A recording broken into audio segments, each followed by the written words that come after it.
Everyone says the same thing about inflation. Inflation is bad. Prices go up. Money loses value. But here's the uncomfortable question most investors never ask. If inflation is so obviously bad, why do some people get dramatically richer during inflationary periods while others work harder and still fall behind? Because inflation doesn't just reduce purchasing power, it rewires the entire investment game. It quietly changes which assets win, which strategies fail, and which generations build wealth while others lose decades trying.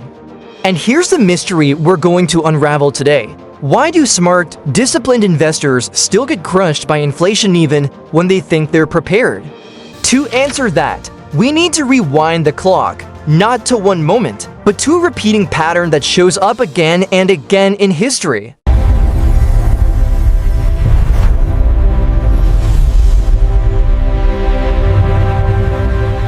Inflation didn't start in the modern era. It didn't begin with stimulus checks, pandemics, or central banks printing money. Inflation is as old as money itself. In ancient Rome, emperors quietly reduced the silver content of coins to pay for wars. Prices rose, trust collapsed, trade weakened. In medieval Europe, kings clipped coins to fund kingdoms. Same story, same outcome. But modern inflation, the kind that affects your stocks, real estate, retirement funds, and savings accounts, was born with a specific system: fiat money. A system where money is no longer backed by gold or silver, but by trust in governments and central banks. And that's where the story gets interesting, because inflation doesn't act alone. It interacts with interest rates, debt, asset prices, and human psychology. And every time inflation appears, it follows a familiar arc: a quiet origin, a rapid rise, a breaking point, painful fallout, and well-intentioned but often failed fixes. Let's walk through the arc step by step.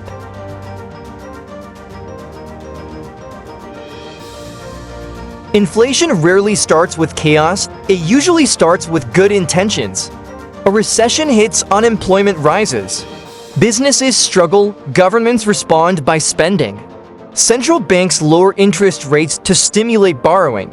Money becomes cheaper. At first, this feels like a solution. Investments rise, markets recover, confidence returns. But beneath the surface, something subtle happens. When money is easy to borrow, debt grows faster than productivity. Consumers spend more, corporations leverage more. Governments borrow more, and crucially, assets inflate before prices do. Stocks rise, real estate rises, speculative investments surge.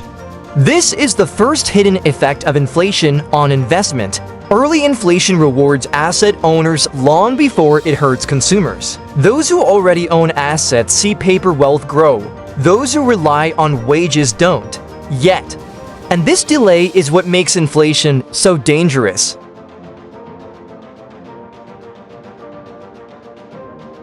Eventually, inflation becomes visible. Prices of essentials rise first. Food, energy, housing, transportation, wages, however, lag behind. This is where investment behavior begins to change. Investors notice cash loses value every year. Bonds offer negative real returns. Safe savings stop being safe, so they chase protection.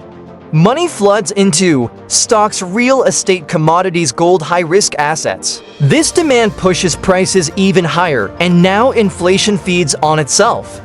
Higher prices gives higher expectations, gives faster spending, gives even higher prices. This is the inflationary feedback loop. But here's the twist most people miss. Not all investments rise equally during inflation. Some appear strong but are silently losing. If your investment grows at 6% while inflation runs at 8%, you're not gaining wealth. You're falling behind, just more slowly. This is where many long-term investors unknowingly lose decades of progress.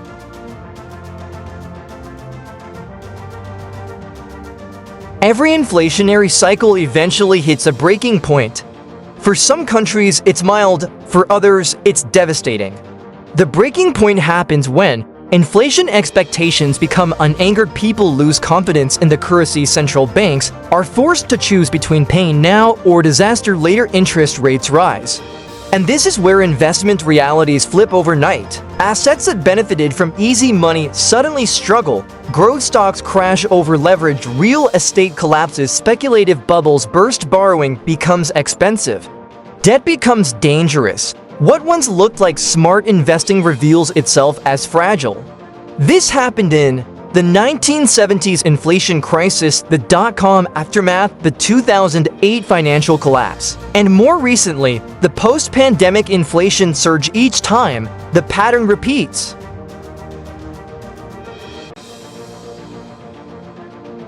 Inflation doesn't hurt everyone equally. It punishes savers, fixed income earners, retirees, conservative investors. It rewards debtors, initially asset owners, those with pricing power, those who adapt early. But here's the cruel irony. The longer inflation lasts, the fewer winners remain. Eventually, real returns turn negative, volatility increases, predictability disappears. Even traditional inflation hedges begin to fail. Gold stagnates, real estate slows, stocks decouple from fundamentals. At this stage, inflation stops being an investment problem and becomes a social one. Trust erodes, planning becomes impossible. Short-term thinking dominates, and that's when governments intervene again. History shows us something uncomfortable. Most inflation fixes create the next problem. Price controls cause shortages. Stimulus worsens demand pressure, rate hikes trigger recessions. Every lever pulled has consequences, and here's the biggest failure of all. Policymakers often treat inflation as a temporary glitch, when it's actually a structural outcome of debt, demographics, and monetary design. This misunderstanding leads to cycles that repeat faster and hit harder, which brings us to today. Look at the modern investment landscape. Over the past few years, trillions in new money entered the system, asset prices surged. Before consumer prices, inflation hit multi-decade highs, interest rates spiked faster than expected. Sound familiar?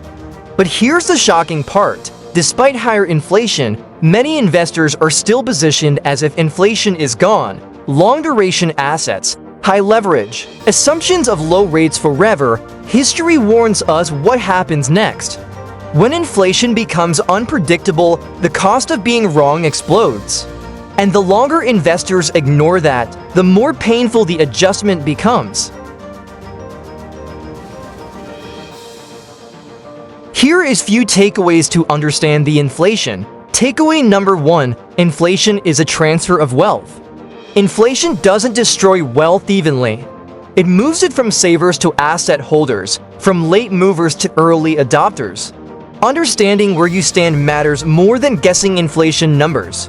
Takeaway number 2, nominal returns are a trap. What matters is real return after inflation, taxes, and risk. An investment that goes up can still make you poorer. Takeaway number 3, flexibility beats prediction. The most successful investors don't predict inflation perfectly. They build portfolios that survive multiple regimes. Rigid strategies break, adaptive ones endure. Inflation doesn't announce its next move. It doesn't ring a bell when it's over. By the time certainty returns, the opportunity is already gone. So the real question isn't, will inflation rise or fall? The real question is, are your investments built for a world where inflation keeps surprising everyone? Because history suggests it probably will. If this changed how you think about inflation and investing, take a moment to like the video. It helps more than you think.